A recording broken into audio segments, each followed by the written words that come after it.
வணக்கம் மக்களே, welcome to universe voice Tamil. இன்று நாம் காண இருப்பது சிந்துபாத் கதை. தனது இரண்டாவது கடல் பயணம் பற்றிய கதையைத்தான் இந்த பகுதியில் நாம் காண இருக்கின்றோம். மறுநாள் மாலுமி சிந்துபாத் மாளிகைக்கு கூலியாள் இந்துபாத் வந்தான். சிந்துபாத் தனது இரண்டாவது கடல் பயண கதையை கூறலானான். முதல் பயணத்தில் கொண்டு வந்த பொருட்களை எல்லாம் விற்பனை செய்தேன். மீண்டும் பயணமாகி உலகத்தை சுற்றி பார்க்கும் ஆவல் உண்டாயிற்று. நன்றாக விற்பனையாகக்கூடிய பொருட்களை எல்லாம் கொள்முதல் செய்து அனுபவம் உள்ளவர்களையும் வியாபாரிகளையும் கூட சேர்த்து கொண்டு புத்தம் புதிய கப்பல் ஒன்றையும் ஏற்பாடு செய்து அதில் எல்லோரும் புறப்பட்டு சென்றோம். காற்று சாதகமாக வீசியதால் கடலில் கப்பல் கம்பீரமாக சென்று கொண்டிருந்தது. 2 நாட்கள் கடந்தன. 3வது நாள் ஒரு தீவை அடைந்தோம். அங்கே எங்களுடைய சரக்குகள் கூடுதலான விலைக்கு விற்பனையாயின. அங்கே கிடைத்த நல்ல பொருட்களை எல்லாம் கொள்முதல் செய்து கொண்டோம். மீண்டும் பயணமானோம். பல தீவுகளுக்கு சென்றோம். விற்பனை சுறுசுறுப்பாக இருந்தது. அதனால் எல்லோரும் உற்சாகமாகவே இருந்தோம். பல மாதங்களுக்கு பிறகு அழகான ஒரு தீவை அடைந்தோம். அது மிகவும் பசுமை நிறைந்து காணப்பட்டது. மனம் அமைதி அடைந்ததோடு கண்கள் குளிர்ச்சி பெற்றன. அந்த தீவில் மனிதர்களையே காணவில்லை. மரம் செடி கொடிகளே மிகுதியாக இருந்தது. ஆயினும் அங்கே ஓய்வு எடுத்துக்கொள்ள கருதி கரைக்கு சென்றோம். அங்கே ஒரு ஓடைக்கு அருகில் நெருப்பு மூட்டி சமையல் செய்து நன்றாக சாப்பிட்டோம். ஆடினோம், பாடினோம். ஆடலும் பாடலும் அக்கம் பக்கத்தில் பெரிதாக எதிரொலித்தது. அவர்களை அங்கேயே இருக்கும்படி சொல்லிவிட்டு அந்த தீவை சுற்றி பார்த்து வர நான் புறப்பட்டேன். எழில் மிகுந்த தீவை கண்டு களித்தேன். சிறிது நேரம் சென்ற பின் களைப்பு உண்டாயிற்று. நிழல் சூழ்ந்த மரத்தின் அடியில் படுத்து கண்ணயர்ந்தேன். ஆழ்ந்த உறக்கம் என்னை ஆட்கொண்டது.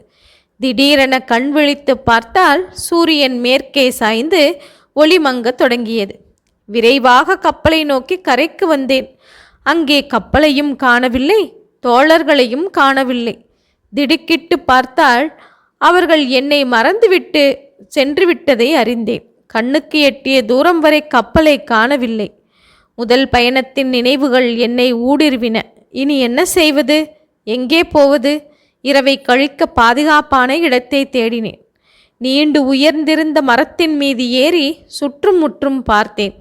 மேற்கு திசையில் உருண்டை வடிவில் உயரமாக வெண்மை நிற கட்டிடம் ஒன்று தெரிந்தது. கல்லிலும் முள்ளிலும் கால்கள் இடறி இரத்தம் கசிய அந்த வெள்ளையான கட்டிடத்தை நோக்கி சென்று கொண்டிருந்தேன். ஆண்டவன் கருணையால் அந்த கட்டடத்தை அடைந்தும் விட்டேன். முற்றிலும் இருள் சூழ்ந்திருந்தது. அங்கே அந்த கட்டிடத்தை தவிர வேறு எதுவும் கண்ணுக்கு புலப்படவில்லை. அப்படியே அதன் அடியின் நிழலில் படுத்து சாய்ந்து தூங்கிவிட்டேன். நீண்ட இறக்கைகளுடன் கூடிய மிக பெரிய பறவை ஒன்று பேரொளியுடன் பறந்து வந்து அக்கட்டடத்தின் மீது அமர்ந்தது. பொழுது புலர்ந்துவிட்டது என்பதை உணர்ந்தேன். அந்த இராட்சச பறவையை பற்றி கடல் பயண அனுபவசாலிகள் ஏற்கனவே என்னிடம் கூறியுள்ளனர். அந்த பறவைக்கு ராக் என்று பெயர். யானையை கூட தூக்கிச் செல்லக்கூடிய வலிமை வாய்ந்தது என்று கேள்விப்பட்டிருக்கிறேன். இப்பொழுது நேரிலே பார்த்துவிட்டேன். பயத்தால் நடுநடுங்கினேன். உருண்டையான அக்கட்டடத்தின் நுழைவ வழியே இல்லை. சுற்றி வந்து பார்த்த பின் அது கட்டடம் அல்ல, அந்த பறவையின் முட்டையே அது என்பது தெரிய வந்தது. நல்ல வேளை, அந்த பறவை அப்பொழுது தன் முட்டையின் மீது அமர்ந்து தூங்கி கொண்டிருந்தது. அங்கிருந்து எவ்வாறு தப்பிக்கலாம் என்று யோசித்தேன். மனிதர்களே இல்லாத பாலைவனம் போன்ற இடத்திலே இருந்து தவிப்பதை காட்டிலும் அந்த இராட்சச பறவை என்னை தூக்கிச் சென்று வேறு இடத்தில் போட்டு விடுவது நன்மையாகும் என்கிற முடிவுக்கு வந்தேன்.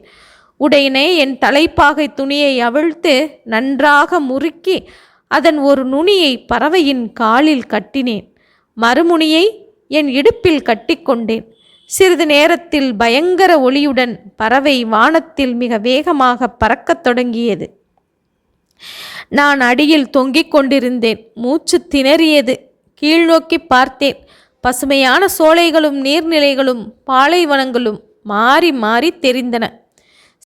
சிறிது நேரத்திற்கு பின் தாழ்ந்து பறந்து தரையில் காலை ஊன்றியது. உடனே முடிச்சை அவிழ்த்து கொண்டேன். பறவை என்னை கவனிக்கவே இல்லை. நிம்மதியாக உயிர் பிழைத்தேன். இறைவனை தொழுதேன்.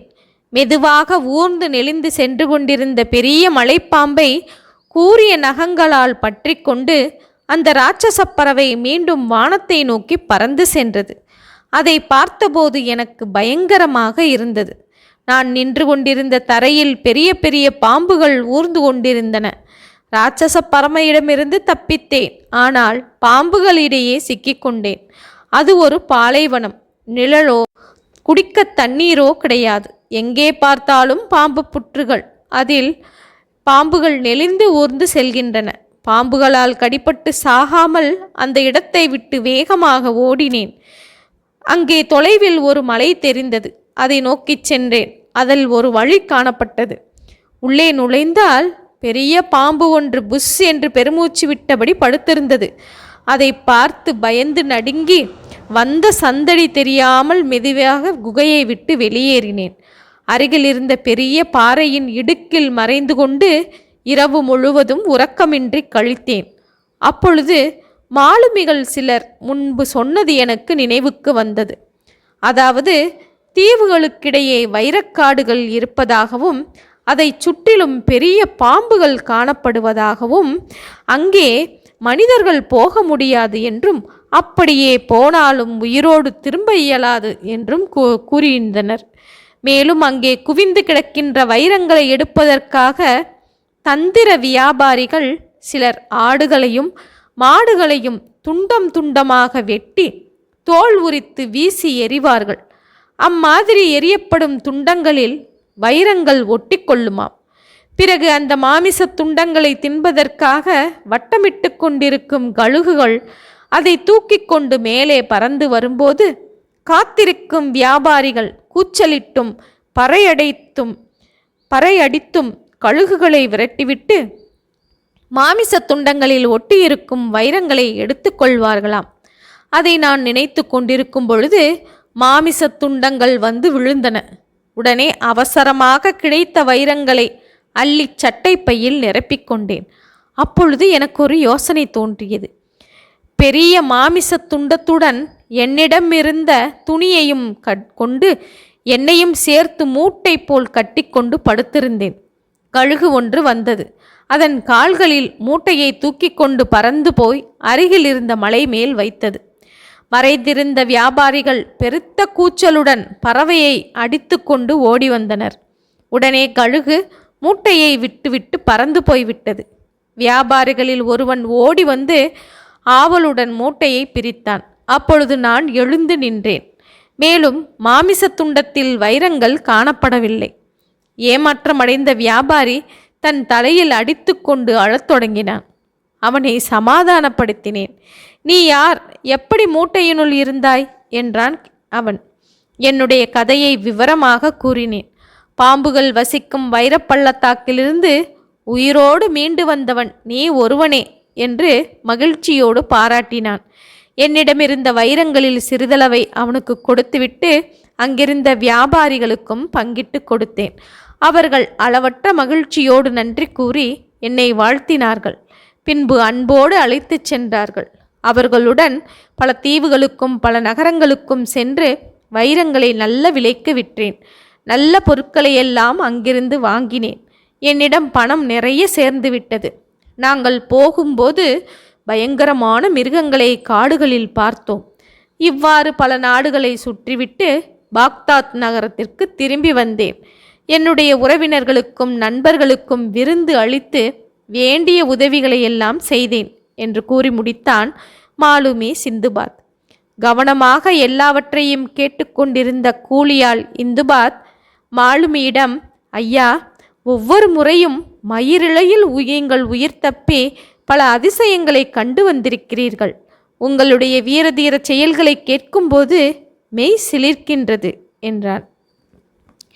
அப்படியா, சரி என்று சிரித்த சிந்துபாத், நாளை என்னுடைய 3வது பயண கதையையும் உனக்கு கூறுகின்றேன். நீ சரியான நேரத்திற்கு வா என்று சொல்லி விடை கொடுத்து அனுப்பினான். ஓகே மக்களே, சிந்துபாத் கதையில் 3வது பகுதியை பார்த்தோம் அல்லவா? இதன் தொடர்ச்சியை நாம் அடுத்த காணொளியில் காணலாம்.